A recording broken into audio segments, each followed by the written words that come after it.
Leadership is action, not position. Saya Burhan dari Kota Pematang Siantar dan berprofesi sebagai karyawan di perusahaan oleochemical di Batam. True leaders don't create the followers, but they create more leaders. Saya Laina, asal Siantar, berdomisili di Medan, berprofesi sebagai konsultan pajak. Leaders think and talk about solution. Followers think and talk about problems. Saya Anto dari Medan, berprofesi sebagai karyawan swasta. The leader is one who knows the way, goes the way, and shows the way. Saya Merlin dari Medan, berprofesi karyawan swasta. Leaders are those who empower others. Saya Moina dari Pematang Siantar, berdomisili di Medan, berprofesi sebagai konsultan pajak. Selamat malam. Perkenalkan kami dari kelompok 2, Pasca Sarjana Setiami Program Magister Administrasi Perpajakan. Kami akan membawakan topik kepemimpinan ideal di era milenial. Oke, sebagai bangsa yang besar dan semakin diperhitungkan di kancah internasional, Indonesia memiliki tantangan yang besar membangun mental masyarakatnya. Untuk proses perubahan besar itu, kepemimpinan model lama sudah tidak cocok lagi, dan oleh karena itu harus dikoreksi dan dikembangkan. Kali ini kami akan membahas mewujudkan kepemimpinan ideal pada masa generasi milenial. Mantap. Mantap. Mewujudkan kepemimpinan ideal masa generasi milenial bukan berarti seorang pemimpin yang merupakan generasi milenial, tapi seorang pemimpin yang memiliki pendekatan yang khas karena digital yang merambah dunia sekarang ini, dan tidak lagi memungkinkan pemimpin bertindak secara konvensional. Di masa pemerintahan Bapak Jokowi di era sekarang ini, pemerintah telah mengakselerasi kemajuan ekosistem digital di Indonesia. Pemimpin tidak lagi berperan sebagai regulator, melainkan sebagai fasilitator. Saya sependapat, being a good leader di era milenial saat ini dan ke depan menjadi satu tantangan yang kritis, di mana kita ketahui karakter generasi milenial yang menempatkan media sosial menjadi bagian kehidupan sehari-hari mereka. Kedua, lebih memiliki keberanian berinovasi, menyukai independensi. Ketiga, generasi milenial lebih menyukai sesuatu yang instan.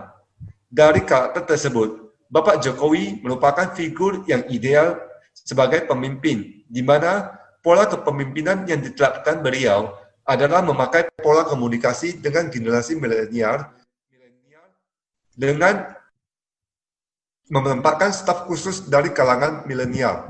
Kedua, beliau mendorong inovasi, kreativitas, dan entrepreneurship dengan mendorong UMKM masuk ke marketplace.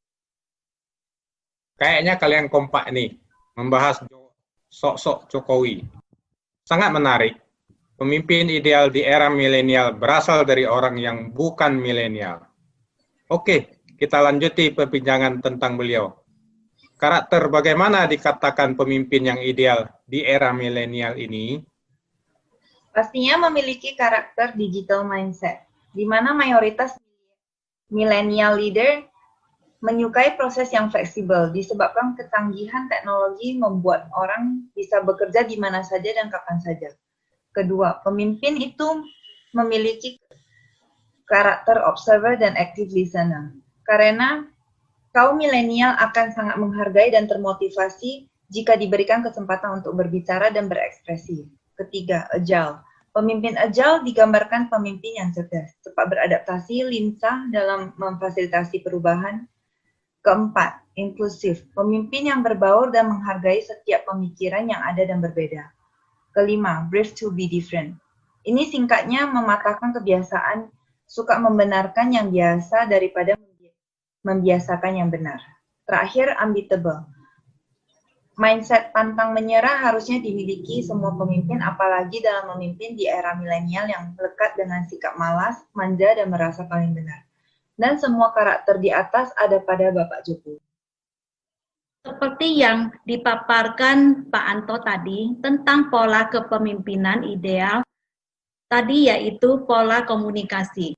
Ini telah diwujudkan kepemimpinan Pak Jokowi semasa menjabat sebagai Wali Kota Solo, di mana beliau berhasil menata PKL di Kota Solo tanpa gejolak sama sekali. Dengan keahliannya berkomunikasi, beliau dianggap mampu mematahkan mitos pemindahan PKL harus berujung pada bentrokan antara aparat dan pedagang, seperti halnya yang terjadi di wilayah lain.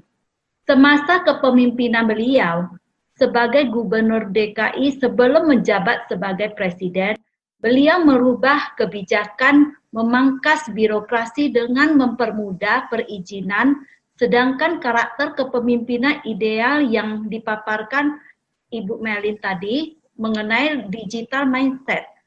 Beliau di masa kepemimpinannya sebagai orang nomor 1 di Indonesia menekankan pentingnya pengembangan sumber daya manusia untuk mendorong transformasi digital tanah air dengan mempersiapkan SDM talenta digital.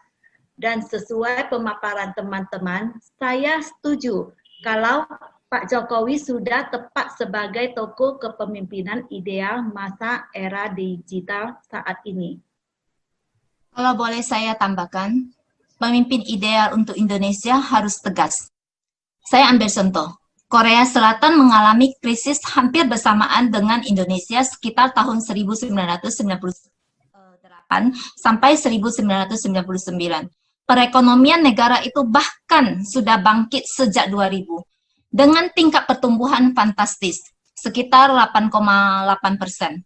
Pertanyaannya, apa yang membuat Korea Selatan berhasil keluar dari krisis? Jawabannya, adanya kepemimpinan yang tegas dari pemerintah. Karena ketegasan itu diwujudkan dalam komitmen, kemampuan, dan kejujuran. Itu menunjukkan bahwa Korea Selatan menyadari betapa pentingnya pemimpin dengan sikap itu. Mereka bertindak tegas dalam penegakan hukum serta berani bertanggung jawab dengan segala resiko yang diambil. Ya, jadi kita akhiri dengan kesimpulan bahwa Bapak Jokowi merupakan pemimpin ideal di masa era milenial ini karena kepemimpinan beliau yang digital mindset, pemimpin yang tegas. Mendorong inovasi, kreativitas, dan entrepreneurship. Yang menerima pendapat, pemimpin yang cerdas, pemimpin yang brave to be different, dan tentunya pantang menyerah. Yang memiliki kapasitas berkomunikasi, bukan berkata-kata, kepemimpinan yang jujur. akhir kata, menjadi seorang pemimpin itu mudah, namun menjalankan tugas sebagai pemimpin itu memiliki tantangan yang sulit. Setiap orang mempunyai karakter dan berpola pikir yang berbeda. Perbedaan itu harus diketahui agar dapat menyatukan dengan baik. Tonton terus video-video di channel kami. Jangan lupa like and subscribe. Serta jangan lupa berwisata di Danau Toba, Sumatera Utara. Dan belajar di Institut Setiamik. Peace, peace, peace. Peace.